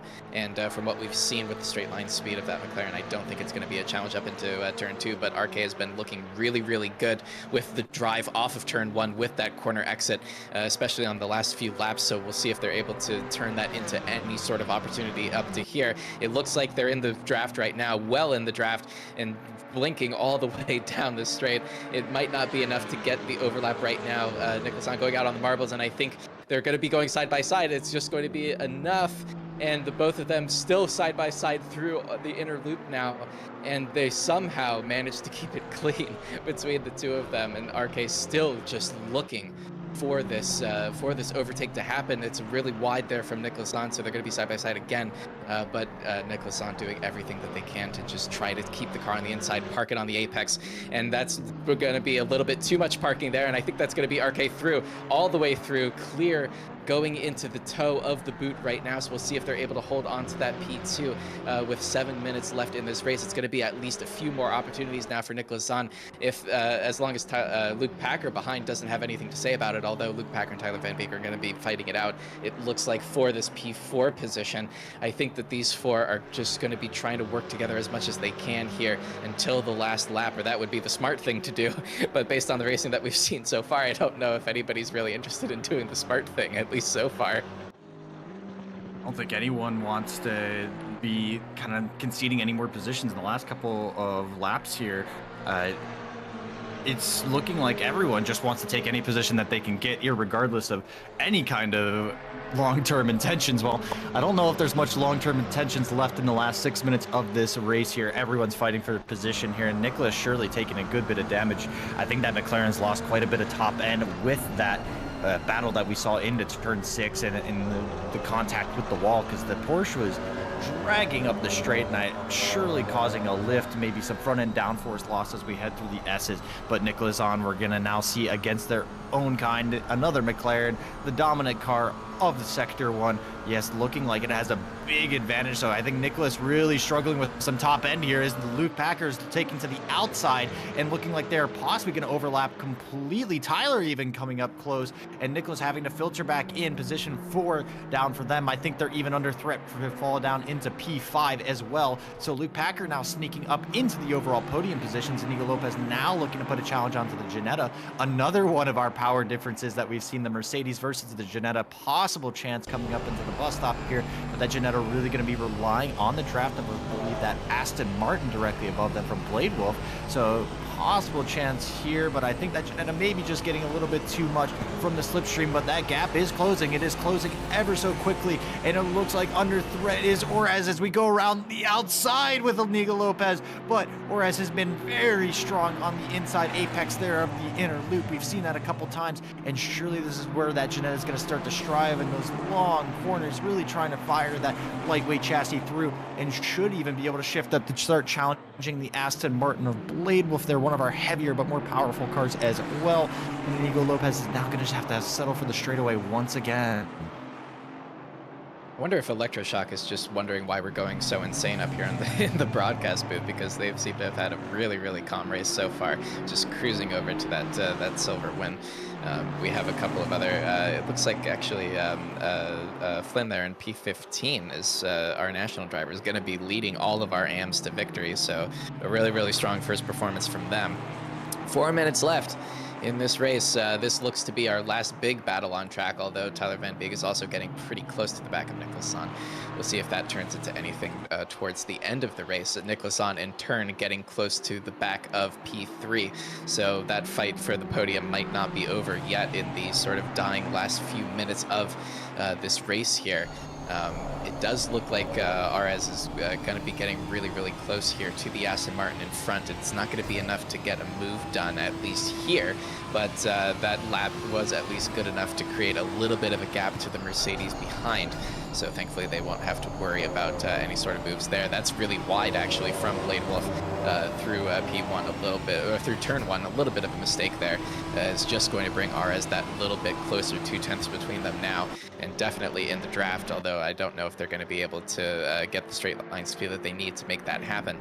Back up to the top of our standings right now. It looks like things have cooled off a little bit up here for the podium positions, although perhaps, you know, Tyler is just trying to sit back and wait for an opportunity here, although they will have to worry about Zahn down there in P5 could come back at them in the last few minutes of this one.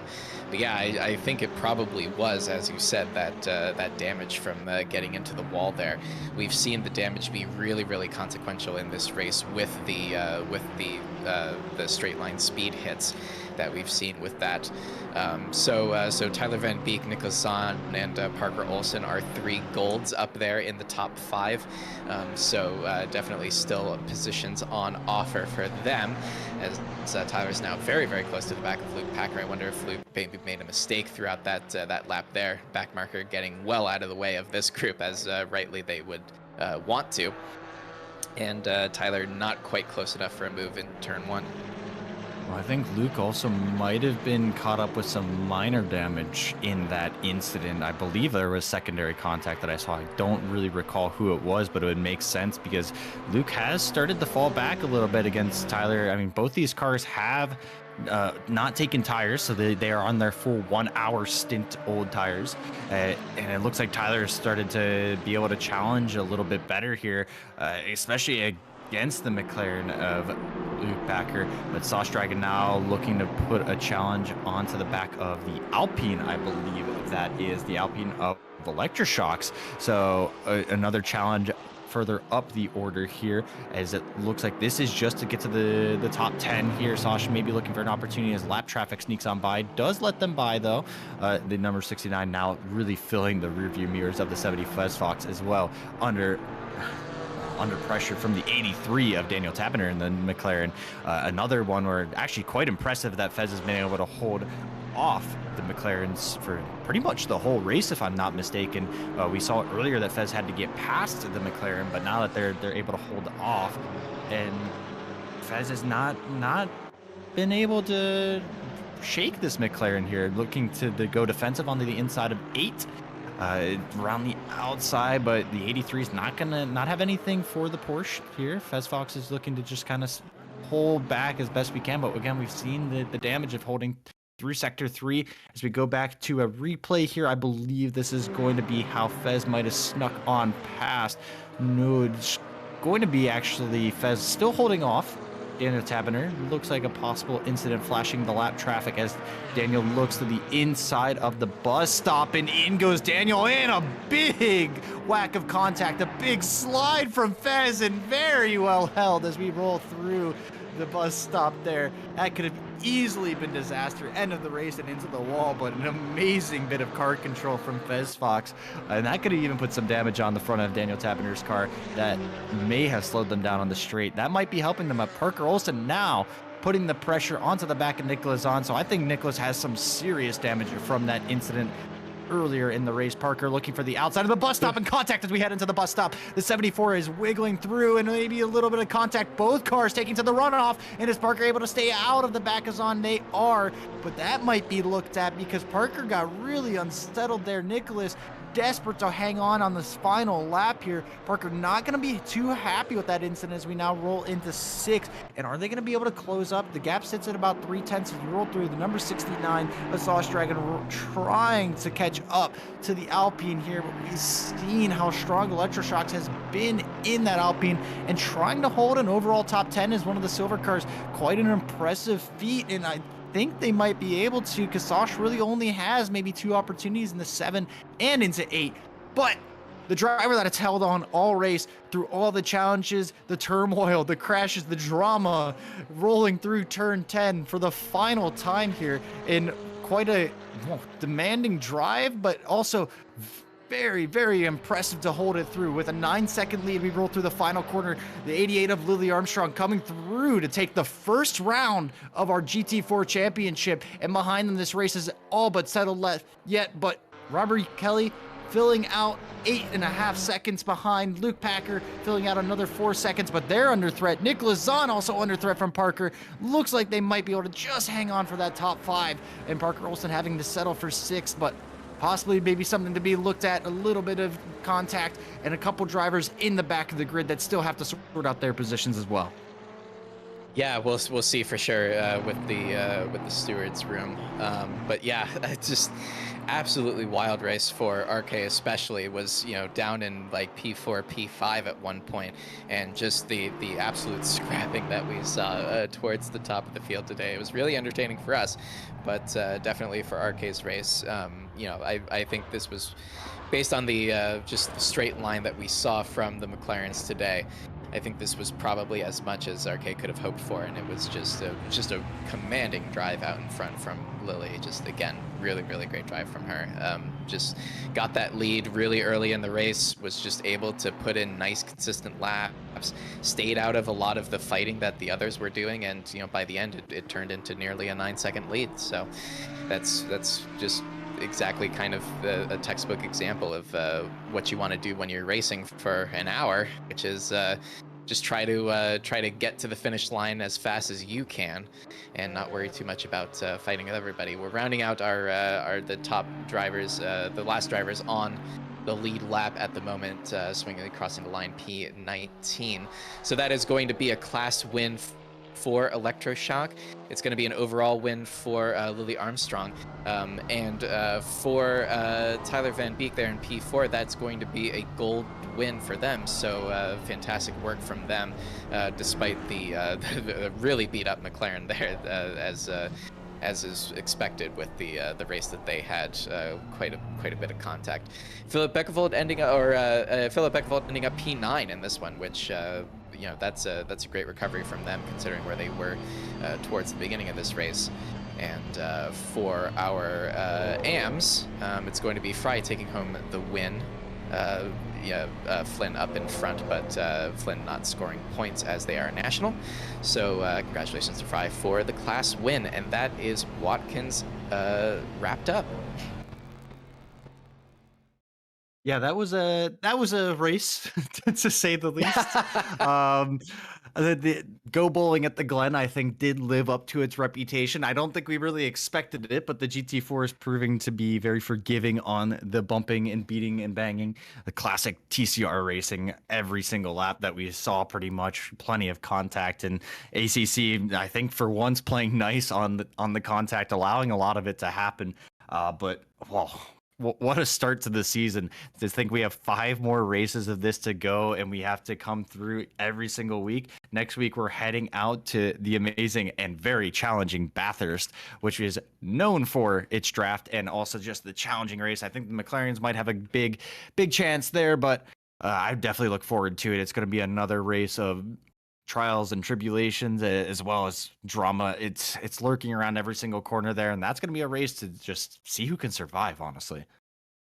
Yeah, I mean, it usually is. I don't really remember the last time that we were at Bathurst. I think it would be really funny if we did another night race at Bathurst. That would be really funny. But yeah, just if this is the kind of racing that we can expect from the rest of this series, I think we're absolutely going to want to stay along throughout the entire thing. I'm really delighted by just and honestly, I think this was cleaner than I thought it was going to be at the outset. I think everybody was just being really nice and easy through the inner loop, especially. So thankfully, a lot of respect shown, and it did get scrappy, but that's just a lot of it to me was just hard aggressive racing, and that's what we love to see up here. So yeah, definitely look forward to our next round in Bathurst. We'll be getting a points leaderboard to you sometime in the next few days, most likely, on our socials. And we can look forward to next Sunday when we head to the mountains. So thank you all for joining us on this broadcast. I'm Kady. This has been Plasma and Denak providing our broadcast. And thank you for tuning in, and have a great night.